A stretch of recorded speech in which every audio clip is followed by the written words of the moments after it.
Alright, iko zvino izvi tiri kunhamo kwababa Nyemba avo vamakanzwa kuti vakaurawa nenzou.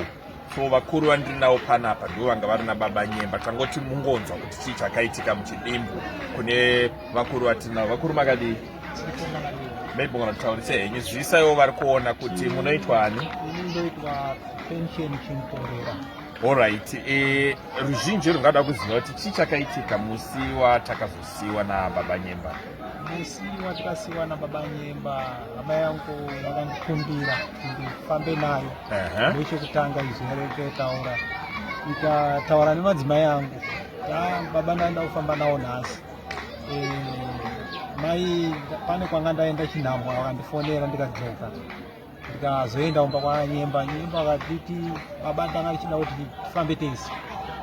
Ndibva ndata kuenda kupi zvingandida kuti mundibatsire ndonocherawo mahwemizi angu tikabva kumahwemizi tienda kuhuni. Saka ndakata kuseni kunoku zvigone zvikanzi aiwa tinogona kuti tiende. Saka ndikata mirai ndakambotsika asi vakazouya kumba zvakare vakati vakada kuti titobatana toenda kuhuni kumahwemizi ndamisa. Alright. Makazoenda kuhuni kwacho zvekumanguvai? Kuhunuku takazosumuka pamba kumapasti 1 masikati. Alright, makananga kuhuni? Takananga kuhuni. Alright, masvika kuhuni chii chakaitika?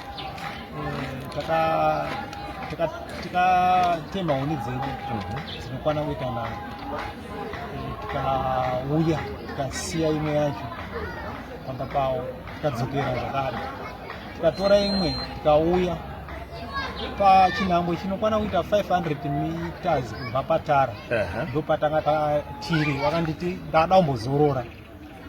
Ndikati panapa zviite kuti tizorore pana ndinoda kuti nguva yaita sefamba nekuti kuma5 semanheru zvikanzi ndakuda kuzorora. Saka ndaiziva kuti mumwe wangu kana ati ndakuda kuzorora aita nharo ini ndaifanira kumuteerera nokuda kwokuti kushanda kwese kwataita pose mashandiro ataita kubasa akatanga kuti kupikisa ini ndainyarara. Saka ndakabva ndateerera ndobva tazorora. Saka pasina maminutes 5 minutes nzou yakachema pachinhambwe chinoita 7 meters. So manga makagara makazorora musina kuona kuti pane nzou? Tisina kugara asi kuti tanga takamira. Mukazorora makamira? Takamira kutaura. Alright. Nzou iyi kufunga kwenyu yanga iripo pamakasvika kana kuti yakauya matomira? Nzou iyi yakauya takamira. Alright. Asi kwanga kusingaonekwe kwayaiuya nako. Alright. Nesuwo futi tanga takavarairwa tichiita sei? Tichitaura nyaya. Tichitaura nawo. Tanga tisingafungidzire kuti pangaite imwe mhuka ingadai patiri. So nzou yaiuya ichibva kusaidi rekuno kune dzimba here kana kuti yaibva kusaidi rekusango? Nzou iyi yaibva kusaidi kusango kumaswing. Alright. Ichidzika ichienda kudzimba. Alright. So chii chakazoitika payakachema? Saka paikachema ndakashwedzera kunomwe wangu ndikati paNyemba tapera nzou iyo. Ivo ndipo vatangawo kumhanya vachienda divi ravo. Ini ndakamhanyawo chiuya divi rino iri kune dzimba. Alright. Asi kumberi kwandaenda kwaiva nenzou. Ndibva pfungwa dzangu ndibva ndapinda murukova. Saka ndakazomhanya nemurukova kusvika ndabuda kutara kune bridge rekuzasi ukwenu. Chokwadi. Saka kuti muzoziva kuti vaNyemba vatsikwa nenzou chii chakaitika? Chakaitika ndechekuti pandikabuda kuno kutara ndakati handingasiye mumwe wangu handizive kumhanya kwaaita. Dzimwe dzenguva ari kunditsvaga. Mwoyo wekuti mumwe wangu aparara ndanga ndisina ipapo. Ndakangobatwa nemweya wekuti mumwe wangu mupenyu asi ndirikuda kumuona paaenda. Dzimwe dzenguva aita seadona. Dzimwe dzenguva angave arohwa nehana aenda kwatabva. Saka ndakabva ndadzokera kwakare ndibva ndamira pachikoma ndobva ndatarisa kuti nzou dzanga dzichiuya kwatiri dziye dzatimhanyisa dzafamba here dzanga dzave papi pamukatarira muri pachikoro? tarira kwandakaita ndakaona pasina nzou dzidzi dzaita mamovement nokuti imwe yacho yanga yakuoneka iri kumhiri kumapfuura uko.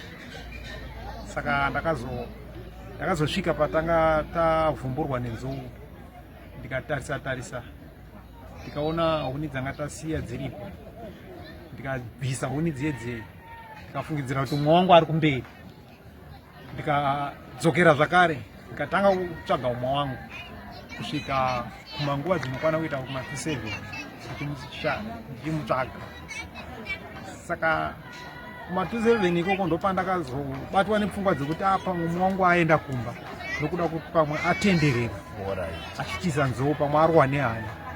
Saka angafungidzire kuti pamwe inini ndaita sei ndamhanyira kumba nekuti ndanga ndamhanya nedirection yekumba. Saka ndakabva ndasvika kumba kwake, ndibva ndagogodza ndikaona magetsi akadzimwa, ndibva ndatenderera kuenda kumaroji, ndibva ndagogodza ndichishedzera chamboko anga asipo, asi pakabuda hama yake. Ndikaibvunza kuti vanyemba varipo here, ikanditsanangurira kuti aiwa vanyemba panapa vambouya vakasiya honi yavo, asi apa havasati vauya. Ndibva ndashedza kuti pana bhole here, zvikanzongo aripo.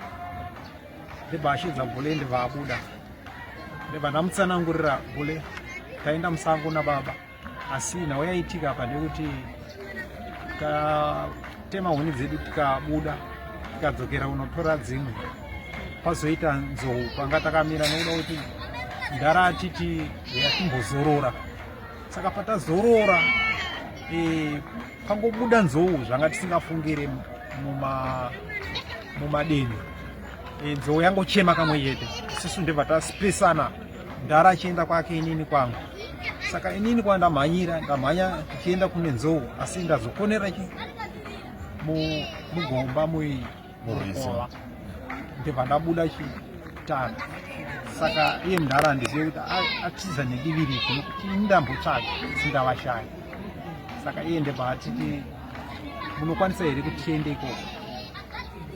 Ini ndikati hongu ndinokwanisa, nokuti mwoyo wandaiva nawo wanga uri kuti ndinoda kuona hama yangu nhasi chete, nokuda kuti handirare ndisina kuona hama yangu. Saka ndakabva taenda pamwe chete, asi ndaingomuudza kuti shinga hana yako kuitira kuti kwatiri kuenda uku sango kune mhuka. Saka iwe murwizi ndakamuti alright, takuda kusvika.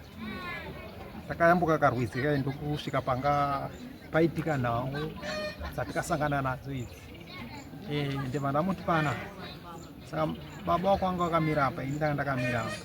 Saka ndo pazobuda nzou yakamira apo ndokuchema.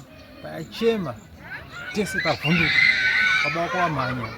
Handizivi kuti vaenda uku kana kuti vaenda uku here, asi ini ndamhanya nedivi iri. Ndazonobuda kurodhi ndiri murukova. Saka iye akabva adhisaidha kuti no mudhara, ndidhi vanenge vaenda nedivi iri. Ndikati kwete, zvikanzi aiwa mira inini ndifambe neuku, imimi nekuku. Saka takabva tafamba, takangofamba nguva diki, iye ndibva aona muti wakachorwa. Zvikanzi no, nzou yachora muti pana. Saka vadzika nekuku, ndibva afamba chimwe chinhambwe, ndibva aona pavakarwiswa nenzou. Zvikanzi mundara yaipana, pana apa nzou inenge yarwisana namundara, handisikudzidzikana. Saka akabva avheneka nokuti anga ane tochi yake hombe. Kwanga kwadoka pamaitsvaga? Kwanga kwadoka, dzanga dzakumhanyira kuma-7:30. Ndibva avheneka padivi pasora, ndibva aona mutumbi wadhodha wake wakarara ipapo. Saka ndibva ndishedza kuita baba wangu waparara. Saka ndopandakasvika paari, ndibva ndamutora ndokumunyaradza usachema. Zvikanzi ngatitakure mutumbi, ndikati kwete.